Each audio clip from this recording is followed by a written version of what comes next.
اعوذ باللہ السمیع العلیم من الشیطان الرجیم بسم اللہ الرحمن الرحیم الحمد للہ رب العالمین والصلاة والسلام علی رسولہ الکریم واہل بیتہ الطیبین الطاہرین لا سیما بقیۃ اللہ فی الارضین روحی و ارواح العالمین لتراب مقدمہ الفدا ولعنۃ اللہ علی اعدائہم اجمعین اما بعد قال اللہ تعالی فی کتابہ الکریم بسم اللہ الرحمن الرحیم نحن نقص علیک نبأہم بالحق انہم فتیۃ آمنوا بربہم وزدناہم ہدی صدق اللہ العلی العظیم۔ عزیزان گرامی قدر، قرآن کریم نے سورہ مبارکہ کہف میں جب اصحاب کہف کا ذکر کیا تو 13 نمبر آیت میں پروردگار ارشاد فرماتا ہے کہ نحن نقص علیک نبأہم بالحق، کہ ہم نے تمہارے لیے ان کا قصہ بیان کیا اور ان کی صحیح خبر جو ہے وہ ہم نے تمہیں دی۔ انہم فتیۃ، وہ سارے کے سارے جوان تھے، آمنوا بربہم، اپنے پروردگار پر ایمان لانے والے، وزدناہم ہدی، اور ہم نے ان کی مزید ہدایت کی۔ قرآن کریم اصحاب کہف کو جوانی اور جوان مردی سے یاد کر رہا ہے۔ جوانی ایک ایسی نعمت ہے کہ امیر المومنین علی علیہ السلام فرماتے ہیں کہ شیئان لا یعرف فضلہما الا من فقدہما، الشباب والعافیہ، شباب اور عافیہ، دو چیزیں ایسی ہیں کہ جب تک انسان ان کو کھو نہیں دیتا تب تک ان کی اہمیت کو نہیں پہچانتا۔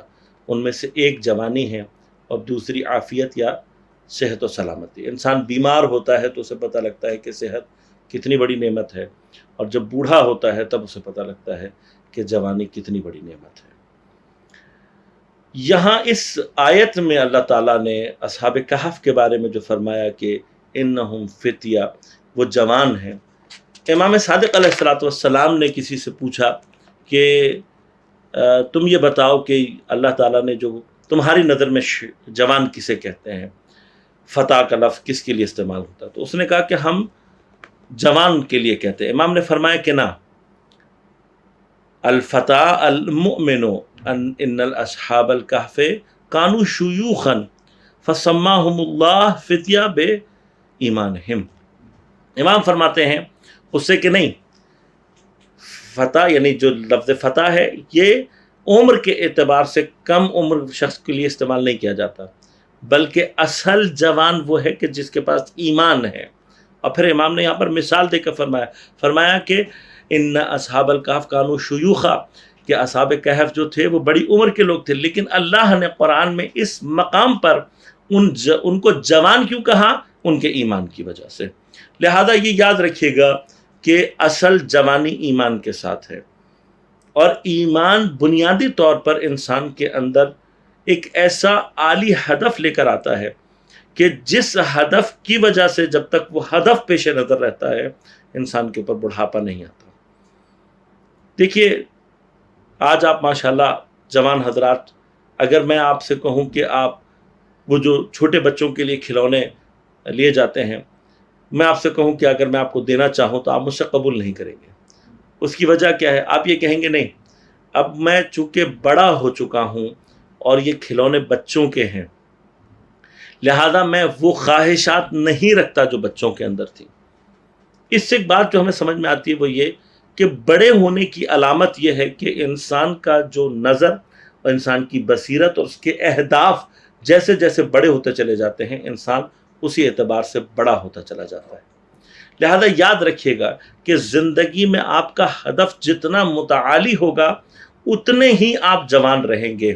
لہذا خود امام حسین علیہ السلام کے لشکر میں ایسے افراد موجود تھے کہ جب ان کو کسی نے بوڑھا کہا تو انہوں نے کہا میں کیسے بوڑھا ہو سکتا ہوں کہ جب کہ میرا ہدف جوان ہے۔ لہذا یاد رکھیے گا کہ جوانی ایک ایسی نعمت ہے کہ جب تک آپ اپنے ہدف کو الہی قرار نہیں دیں گے آپ کو اپنی جوانی کا بہترین مصرف کبھی سمجھ میں نہیں آئے گا۔ امام معصوم علیہ السلام واقعاً امام صادق علیہ السلام سے یہ اس طرح کے جملے واقعاً انسان سنتا ہے، اور جب سنتا ہے تو کیف کرتا ہے کہ امام فرماتے ہیں لست احب ان ارى الشباب منکم الا غادیا فی حالین، امام فرماتے ہیں کہ میں اپنے شیعوں میں نہیں دوست رکھتا کہ ان کے جوانوں کو صرف دو حالتوں میں دیکھوں۔ وہ دو حالتیں کیا ہیں؟ اما عالما او متعلما، یا عالم بن چکے ہوں یا عالم بن رہے ہوں، یعنی یا علم حاصل کر چکے ہوں یا علم حاصل کر رہے ہوں۔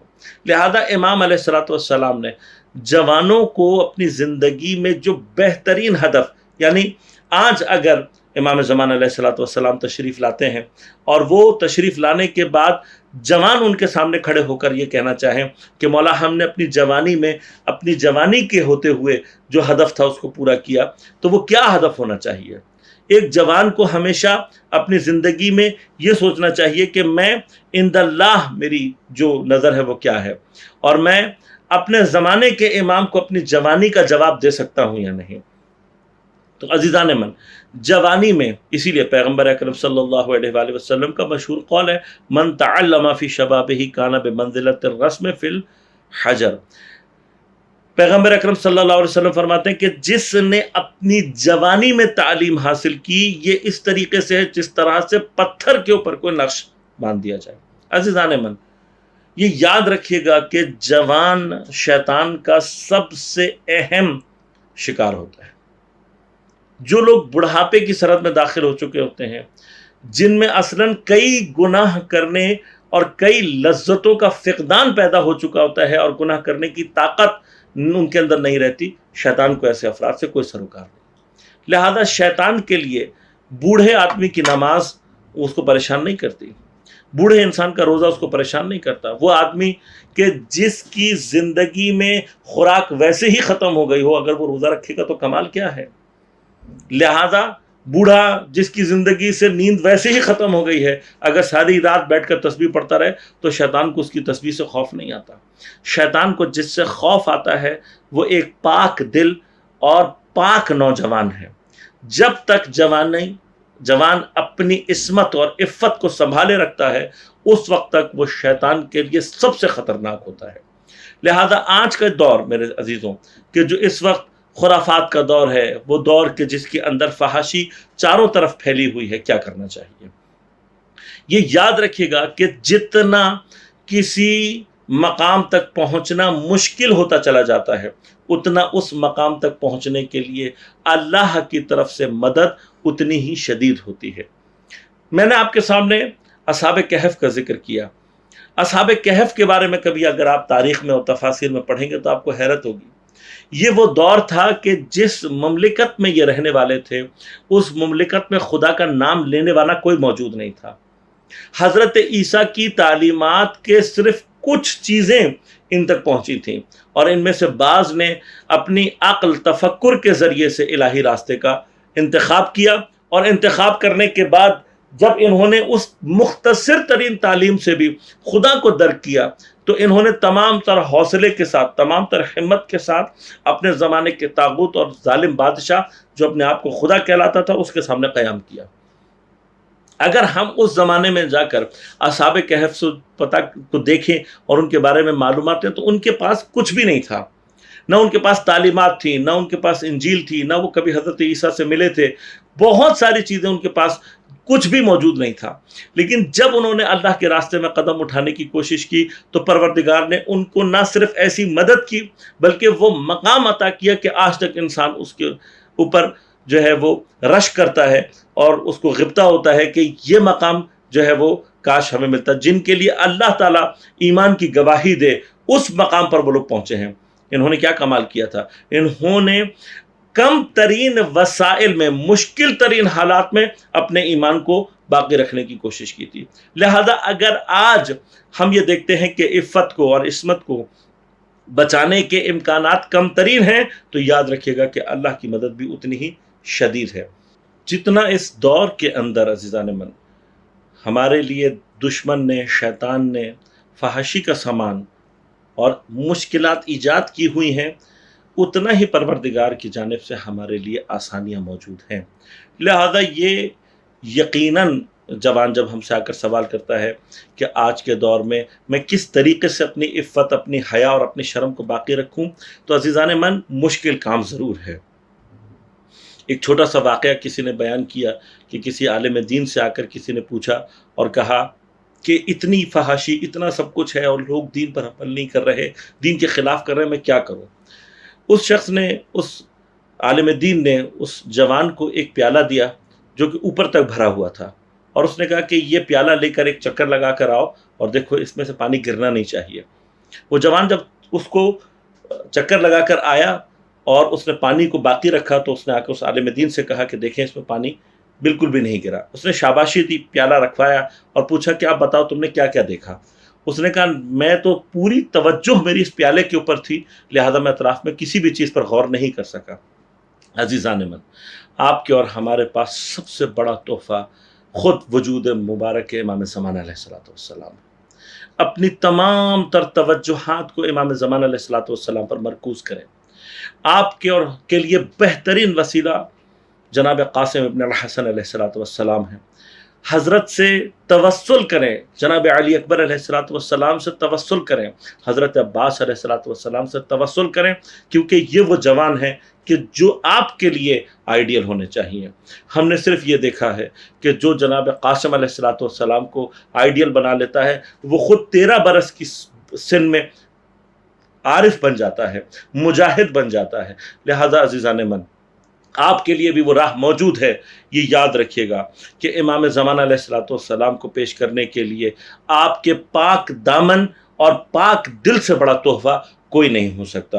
اور آپ امام کو اگر کوئی تحفہ دینا چاہتے ہیں تو جو بھی آپ کو اپنے وجود کے اندر گناہ موجود ہوتا ہے، تحفہ دیجئے امام کو، یہ کہہ کر کہ مولا اس گناہ کو ترک کرنے کا تحفہ میں آپ کو دے رہا ہوں۔ اور جتنے تحفے آپ امام کو دیں گے ایسا ممکن نہیں ہے کہ امام آپ کو پلٹ کر تحفے نہ دیں۔ لہذا اس دور میں الہی جوان کا سب سے بڑا جو فریضہ ہے وہ یہ ہے کہ وہ دنیاوی تعلیم کے ساتھ ساتھ کم از کم دین کا اتنا علم رکھے کہ اسے گناہ میں، واجبات میں، محرمات میں کم از کم معلوم ہو کہ کیا کیا چیزیں واجب ہیں، کیا کیا چیزیں حرام ہیں، تاکہ وہ حرام سے اجتناب کرتے ہوئے اپنے آپ کو پاکیزہ رکھے، اور اس پاکیزہ دل کے ساتھ آپ دنیا کے کسی شعبے میں اچھے ڈاکٹر بنے، اچھے انجینئر بنے، اچھے وکیل بنے، اور ایسے بنے کہ جو امام زمانہ علیہ السلام کا سپاہی بن کر دکھا سکے۔ یہ یاد رکھیے گا، آپ کے وجود سے امام کی تزیین ہوگی اور آپ کے وجود سے امام کو دشنام دیے جائیں گے۔ اگر آپ اچھے شیعہ بن کر معاشرے میں آئیں گے تو لوگ آپ کے امام کو اچھا کہیں گے، اور اگر آپ اور ہم اپنے امام کے لیے بدنامی کا باعث بنیں گے، ہماری وجہ سے لوگ امام کو برا کہیں گے۔ لہٰذا اپنے امام کے لیے بہترین سپاہی بنیں، اپنے پاکیزہ قلب کو امام کے لیے بہترین تحفے کے لیے ساتھ محفوظ رکھیں، اور یہ یاد رکھیں کہ ایک پاک دل اور پاکیزہ جوان اللہ کے نزدیک شہداء اور ملائکہ کے صفوں میں قرار پاتا ہے اپنی جگہ۔ لہٰذا اس جوانی کی قدر کو جانیں، اپنے اس جوان اور پاک دل کو اپنے زمانے کے امام کے لیے محفوظ رکھیں۔ پروردگار آپ تمام نوجوانوں کو اپنی نوجوانیوں کی حفاظت کرنے اور اپنے زمانے کے امام کی خدمت کرنے کی توفیق عنایت فرمائے۔ بار الہ ہمارے تمام نوجوانوں کو امام زمانہ علیہ السلام کے اعوان و انصار میں شمار ہونے کی توفیق عنایت فرما۔ ربنا تقبل منا انک انت السمیع العلیم برحمتک یا ارحم الراحمین۔